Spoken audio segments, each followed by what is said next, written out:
자, 어, 이제 이번에는 드론 조정법에 대해서 좀 보려고 합니다.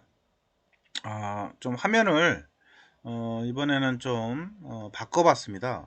그래서 아이캔 스크린이라는 프로그램으로 해서 노트북 전체를 이제 캡처하는 걸로 바꿨고요. 기존에 PPT만 불러오는 거에서 PPT나 아니면 이제 한글 파일만 불러와서 하다 보니까 중간에 껴놓고 뭐 이렇게 보여주고 하기가 좀 어렵더라고요. 그 다음에 이제 PC에 그 컨트롤하는 것도 좀 봐야 할 것 같고 그래서 제가 프로그램을 바꿨어요. 그래서 이제 이게 쓰는 게 약간 익숙치가 않아서 조금 이렇게 불편한 부분도 있긴 한데 이게 전체적인 이제 제 화면 PC 노트북의 화면과 그리고 그 프로그램 세팅하는 거 이런 것도 한번 정도 보여줄 수 있어서 이걸로 다시 변경을 해서 진행을 하겠습니다. 이 드론의 그 조정법은 사실 뭐 실제 우리가 직접 보고 만져보고 이래야 하는 건데 어쨌거나 이제 비대면 수업을 하게 되면 직접 해보지는 못하기 때문에 그게 좀 안타깝긴 하지만 우리가 그래도 일반적인 그 이 드론 조정은 여러분들이 장난감이나 이런 실제 그 누구나 한 번 정도 요즘은 장난감이 워낙 많아져서 한 번 정도 날려볼 정도는 되는 상황인 것 같아요. 안 날려봤다 하더라도 드론의 조정법은 이렇구나 라는 정도까지는 이해를 해놓고 차후에 우리가 혹시나 접하게 되면 그때 이제 직접 조정을 해보고 이러면 될 것 같아요. 음, 요 드론 조정은 사실 그 내용은 그렇게 복잡한 내용은 없고요. 그리고 이 드론 조정에 대한 거는 어떻게 보면은 기구적인, 그러니까 우리 하드웨어적인 부분이나 여기하고 연관성을 갖기 때문에 우리가 한 번 정도는 잘 알아놔야 하고요. 어, 그 다음에 이 조정을 하는 거는 이제 앞전에 제가 얘기했던 것처럼 드론 조종사 자격증을 따거나 드론을 직접 이제 조정을 해서 실습까지 해야 하는 경우들은 필히 우리가 알아둬야 하는 그런 내용입니다. 그래서 무선 조종기를 가지고 드론을 조종하게 되는데 현재까지는 제일 드론 하면 무선 조종기를 가지고 조절하는 거가 기본입니다. 그게 1차적인 거고요. 두 번째로는 조종기를 가지고 조종하는 게 아니고 드론 스스로 움직이는 게 이제 2차적인 부분이고 어, 현, 현재까지는 드론 스스로 움직여서 뭔가 액션을 취하게 되려면 당국 허가를 필요로 해서 허가를 받고 해야 하는 상황입니다. 그래서 현재까지는 드론 운영은 사람의 눈으로 식별할 수 있는 거리까지만 이게 이제 허용을 하고 있습니다. 그래서 어, 자율주행으로 해서 움직이게 해서 멀리까지 보내고 이렇게 이제 하는 것들은 추후에 이제 여러분들이 꼭 허가를 받고 그렇게 진행을 하면 될 것 같고요. 어, 요 드론 조정법도 이제 요즘은 시뮬레이션 툴들이 많아요. 그래서 조종기를 가지고 PC나 이런데 이제 연결한 다음에 내가 직접 시뮬레이션으로 해서 드론을 조종을 하거나 이렇게 많이 나오고 있죠.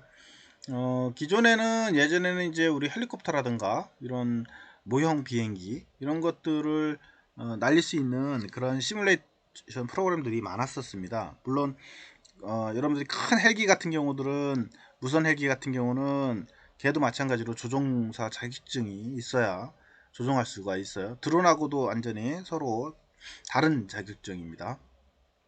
그래서 어, 그쪽도 마찬가지로 똑같은 조종기를 쓰다 보니까 조종기에 대한 조종법을 이런 시뮬레이션을 통해서 많이 해오고 있고 지금은 더 많아졌죠. 어떻게 보면. 자, 그래서 그 다음에 이제 뒤에 비행 안전의 유의사항이 상당히 중요시하기 때문에 그 내용에 대해서도 좀 안전적인 유의사항에 대해서 좀 설명을 해드리도록 그렇게 하겠습니다. 우선 조종기의 구성은 앞전에서도 잠깐씩 언급은 했지만 우선은 원래 이제 라디오 컨트롤의 약자를 따서 RC라는 용어를 씁니다. 그래서 우리가 뭐 이 RC 이렇게 용어를 많이 써요. 그래서 제품 자체도 RC 계열의 제품들이고요. 무선 조종을 해서 원격 제어를 하는 개념의 모든 제품들은 이제 RC 제품이라고 얘기를 합니다. 그래서 RC카 자동차, 뭐 RC 오토바이, RC 보트, 그 다음에 이제 RC 드론, 뭐 기타 등등 다양한 형태의 이제 무선 조종기를 조종해서 움직이는 것들이 이제 우리가 RC라는 용어를 많이 쓰고 있고요. 여기 무선 조종을 위해서 고안된 장치가 무선 조종기예요. 무선 조종기. 무선 조종기는 종류가 다양하지만 지금 여기 그림에 나와 있는 것처럼 생긴 것이 이제 무선 조종기라고 보시면 될 것 같고요. 요거는 사실 이제 후타바라든가 뭐 여러 가지 이 RC를 만드는 회사들이 만들어서 제공을 했죠. 그래서 일본에서 주로 나온 제품들이 많이 활용을 했었었고요. 지금도 뭐 명성이 떨어지는 건 아닙니다. 그래서 기존에 이제 무슨 헬기라든가 무슨 그 자동차라든가 이런 것들은 거의 이 RC 조종기를 가지고 일본에서 나온 RC 조종기를 많이 썼었죠. 그러다가 국내에 이제 하이텍이라는 회사가 요 RC 조종기를 만들어서 판매를 했었고요. 지금은 현재는 가격대도 이게 옛날에는 상당히 비쌌어요. 거의 100만원대, 좋은 거는 한 50만원에서 100만원대가 갔습니다. 근데 최근에는 이제 이것도 중국에서 다 만들어서 판매를 하고 있기 때문에 가격이 훅 떨어졌습니다. 뭐 이 조종기 가격이 거의 10만원에서 30만원까지 사이의 가격대로 훅 떨어졌어요. 엄청나게 비싼 그런 무선 조종기였는데 이게 가격이 훅 떨어지면서 이제 보급화가 많이 된 것 같아요. 특히 드론 쪽에서도 그렇고요. 그래서 얘는 한 번도 안 달아봤으면은 처음에 달아볼 때는 좀 어려움이 있습니다. 어떻게 생긴 이렇게 간단하게 조종기로 되어져 있지만 그냥 뚝뚝뚝 연결해서 조종할 수 있는 게 아니고 얘에 대한 기본적인 설명서를 보고 세팅을 해줘야 합니다.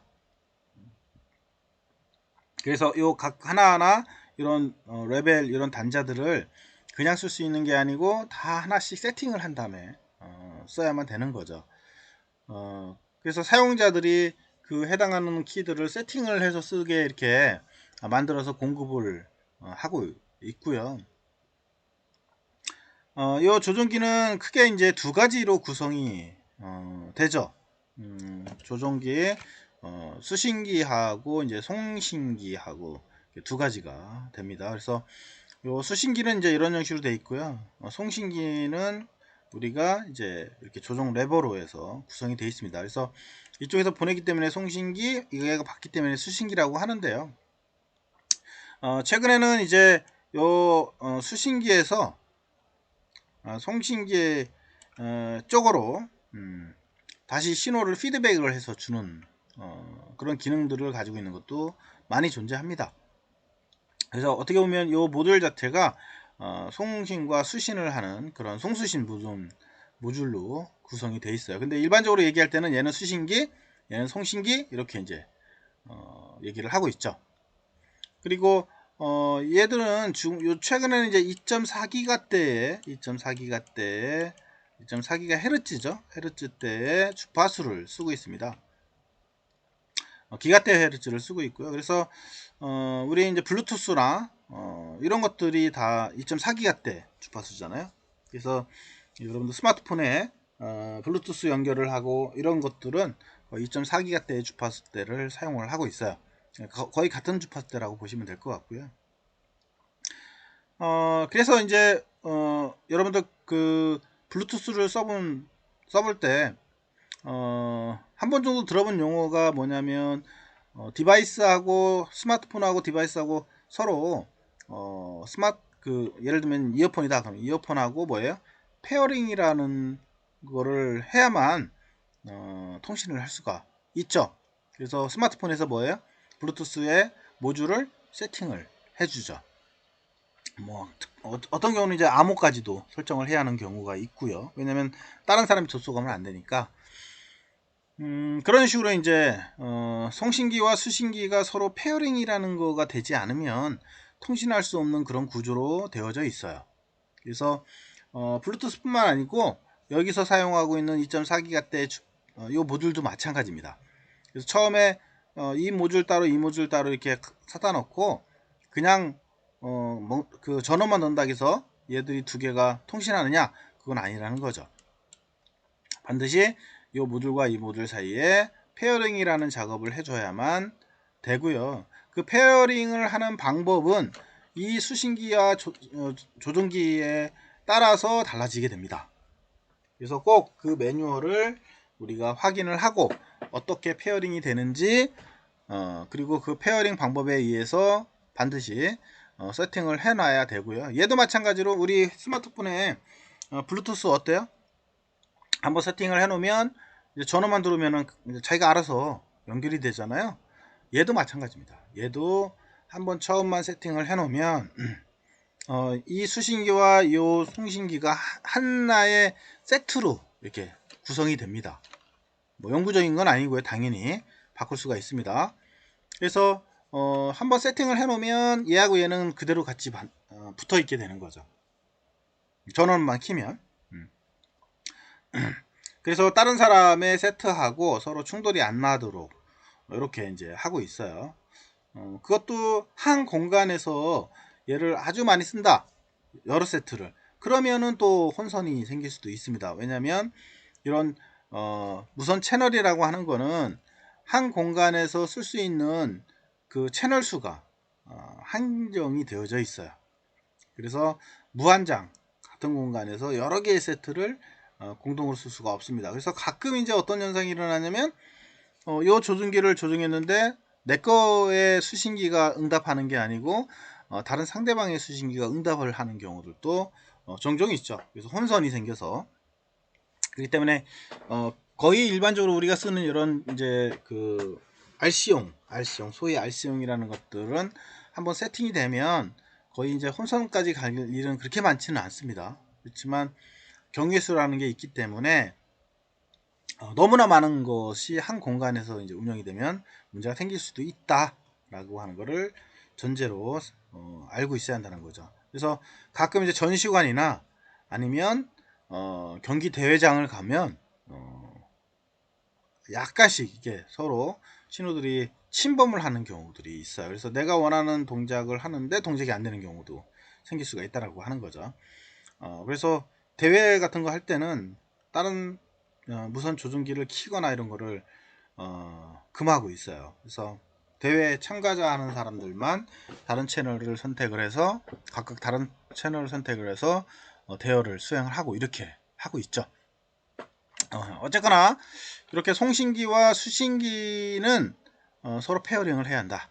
그리고 이 수신기는 요 송신기하고 같은 회사끼리만 주로 페어링이 됩니다. 당연하겠죠, 그거는.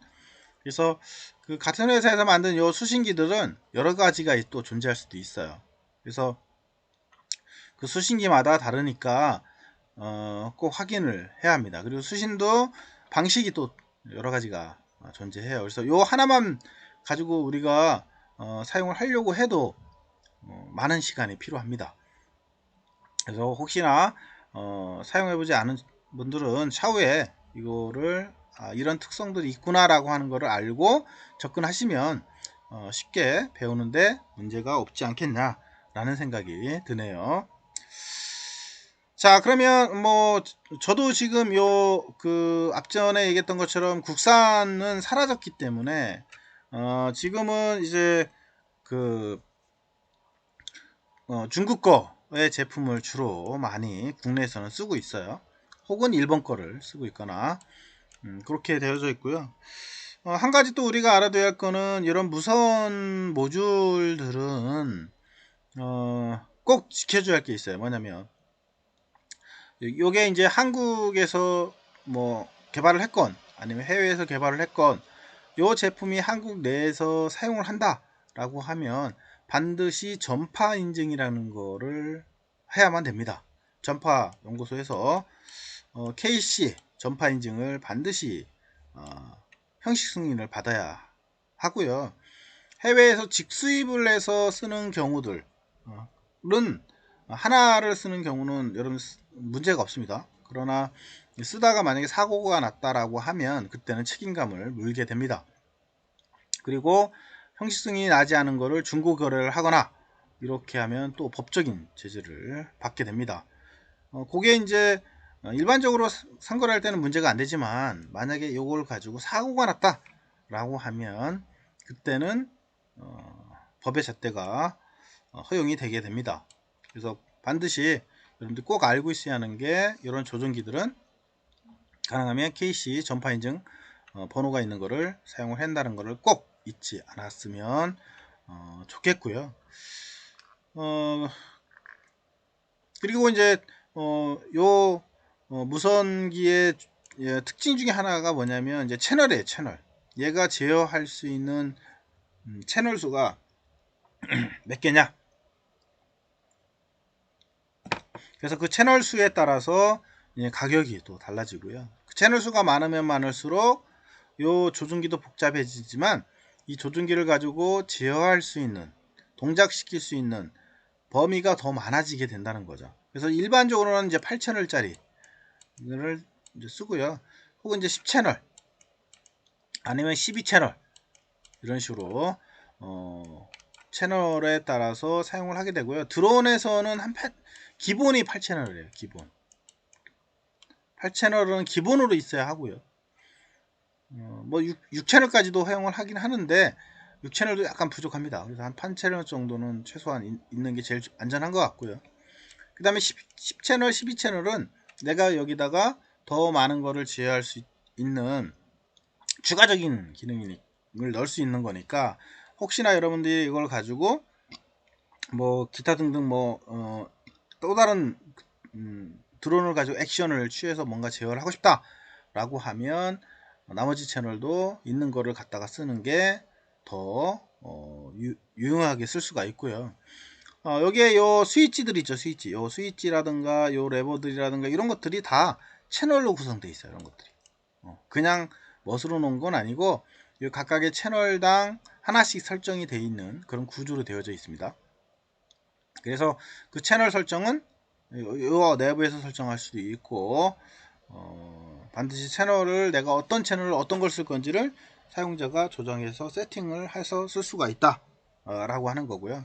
여기에 모니터가 있잖아요. 이 모니터가 바로 이런 키값들을 세팅을 하는 요 조종기를 세팅할 수 있도록 하는 화면이라고 보시면 될 것 같아요. 그래서 이게 없으면 뭐 이렇게 뭐야 요 스마트폰 어플로 해서 세팅하는 경우도 존재하고요. 그래서 요 조종기는 뭐 뒤에서 다시 조종기의 종류나 이걸 또 언급을 해드리긴 하겠지만 주로 이제 중국에서는 레디오 링크라고 하는 회사가 주력을 많이 쓰고 있어요. 그래서 레디오 링크의 조종기도 뭐 괜찮은 것 같아요. 그래서 국내뿐만 아니라 미국이라든가 이런 해외에서도 많이 쓰고 있고요. 이 조종기는 주로 뭐냐면 드론 전용용이 아닙니다. 아까 처음에 시작했던 것처럼 RC형이에요. 그래서 무선 조종기를 통해서 제어할 수 있는 자동차라든가 RC카, 그 다음에 RC 보트, 배 같은 거 조종하는 거, 그 다음에 헬리콥터, 그 다음에 추가된 게 이제 드론 이렇게 포함된 거죠. 그래서 혹시나 여러분들이 요걸 가지고 그 각각의 분야에서 제어할 때 반드시 활용을 해보면 아주 유용하게 사용을 할 수가 있습니다. 저도 이거 드론 하면서 이 조종기라고 하는 거를 처음 달아봤었고요. 그리고 저 조종기를 잘 제어를 해야 앞전에 얘기했던 드론 자격증이라든가 아니면 드론 그 무인 헬기 자격증이라든가 이런 것들을 따기가 편하니까요. 여기에 아주 이렇게 친숙하게 되어야만 한다는 것을 꼭 알아뒀으면 좋겠고요. 추가적인 거는 다음에 요거에 대해서 나갈 때 다시 설명을 해드리도록 그렇게 하겠습니다.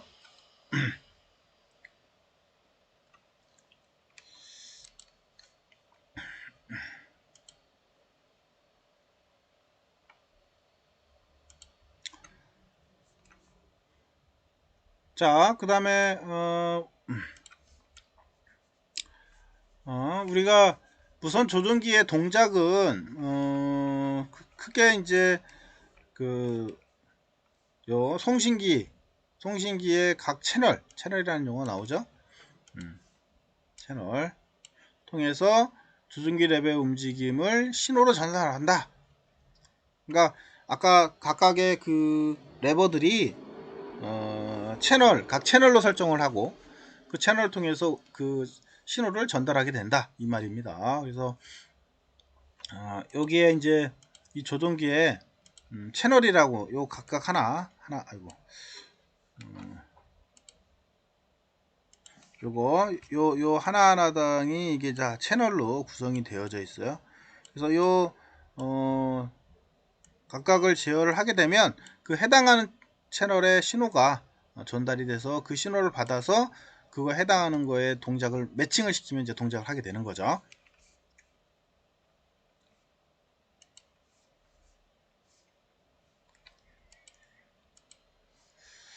그래서 수신기에서는 받은 신호를 바탕으로 드론이나 기타 등등 여러 가지를 제어하게 된다는 것을 알아뒀으면 좋겠고요.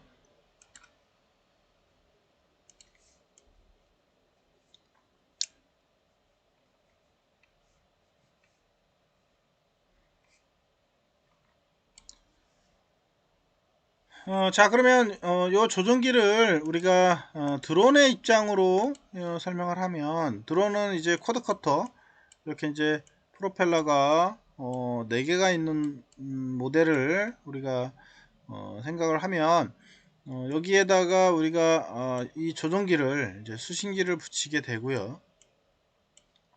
그 다음에 이제 조종기를 가지고 이제 조종을 하게 되죠. 이제 무선으로 이렇게 날아갈 텐데, 요 드론의 송수신기의 최소 채널은 4채널이 필요하다라고 했는데요. 4채널 가지고는 좀 불안합니다. 안됩니다. 최소한 6채널, 6개 채널 정도는 아무리 못해도 이게 최소인 것 같아요. 그 다음에 그나마 좀 적정하게 하려면 8개 채널 정도는 있어야 한다 라고 하는 거 꼭 알아두시고요. 여기서 내 채널이다 라고 하는 거는 이 사람들이 여기다 정리해 놓은 거는 요게 이제 드론이 상승하고 하강, 그죠? 그 다음에 좌측하고 우측, 그 다음에 회전, 4가지 조건을 가지고 있다라고 해서 이제 4채널이라고 얘기한 것 같아요. 근데 이 그 드론의 모드, 비행 모드라든가 기타 등등 이런 걸 설정해야 하는 또 채널이 또 필요합니다. 그래서 여기서도 추가 조종 모드 설정이나 비행 모드 설정 시 추가 채널이 필요하다 라고 써 있죠. 그래서 최소 채널은 4채널만 가지고 있으면 안 되고요. 6개 채널 최소 이거 가지고도 안 돼요. 8개 채널 정도는 있어야 한다. 이렇게 알아두시면 될 것 같습니다.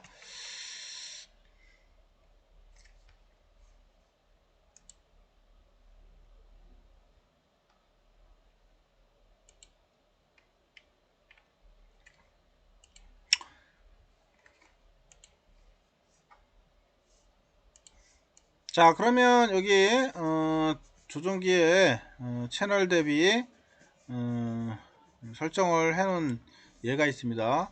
요거는 지금 요 드론 조종기에 에 대한 설명이고요. 다른 조종기는 당연히 다르게 됩니다. 그 조종기의 매뉴얼을 꼭 확인을 해야 하는데 거의 이제 유사한 형태를 취하고 있기 때문에 한번 살펴보면 당연히 요거는 이제 안테나고요. 안테나. 그 다음에 전원 스위치가 있고요. 그다음 LCD 표시창. 그 다음에 이제 메뉴. 메뉴라고 하는 거는 요 LCD 창에 이제 매뉴얼들이 있는데 그 매뉴얼 설정할 때 움직이게 하는 기능을 갖고 있고요. 그 다음에 요거는 옆에 거는 그 메뉴를 이제 사용하거나 아니면 메뉴를 빠져나올 때 요거는 이동할 때 주로 방향키라고 보시면 될 것 같고요. 그 다음에 여기 이제 상승 하강. 이거는 이 드론 무선 조종기에 모드에 따라서 차이가 있습니다. 우리 한국에서 사용하는 모드는 모드 2라고를 했었죠. 모드 2를 쓰고요. 유럽 방식은 이제 모드 1번을 쓴다라고 얘기를 했었죠. 그래서 모드 2인 경우는 이 왼쪽이 이제 상승 하강, 그러니까 이 레버를 위쪽으로 올리면 드론이 상승, 밑으로 내리면 하강, 그 다음에 왼쪽으로 올리면 왼쪽으로 가면 좌회전, 우측으로 옮기면 우회전. 회전이라고 하는 거는 드론이 있으면 이게 선 상태에서 이쪽으로 회전하거나 이쪽으로 회전하는 것을 말합니다. 그래서 드론이 떠 있는 상태에서 왼쪽으로 오른쪽으로 이렇게 움직이는 것을 회전이라고 얘기를 해요. 그리고 이쪽 오른쪽은 전진, 드론이 앞으로 날아라, 뒤로 와라, 그 다음에 좌측으로 가라, 우측으로 가라. 이게 회전하고는 틀려요. 회전은 도는 거지만 얘는 그냥 가는 거예요. 좌측으로, 우측으로. 당연히 요 대각선으로 하게 되면 대각선으로도 가겠죠. 이렇게 아시겠죠? 방향은 제일 어려운 게 사실 대각선이에요. 대각선으로 쭉 일직선으로 가야 하니까, 그래서 그런 여기는 직접 이렇게 수직 수평으로만 되어 있지만 그게 아니고 이 대각선 기능도 있어요. 당연히 상승하면서 회전, 상승하면서 좌회전, 하강하면서 좌회전, 하강하면서 우회전, 이렇게. 그래서 이제 그 우리 조종사 자격증 중에 교관 자격증을 넘어서 이제 시험 감독을 할 수 있는 자격증까지 간다고 얘기했었는데, 그 위에까지 가게 되면 이제 그런 조종법까지도 실제 실습으로 시험을 봅니다.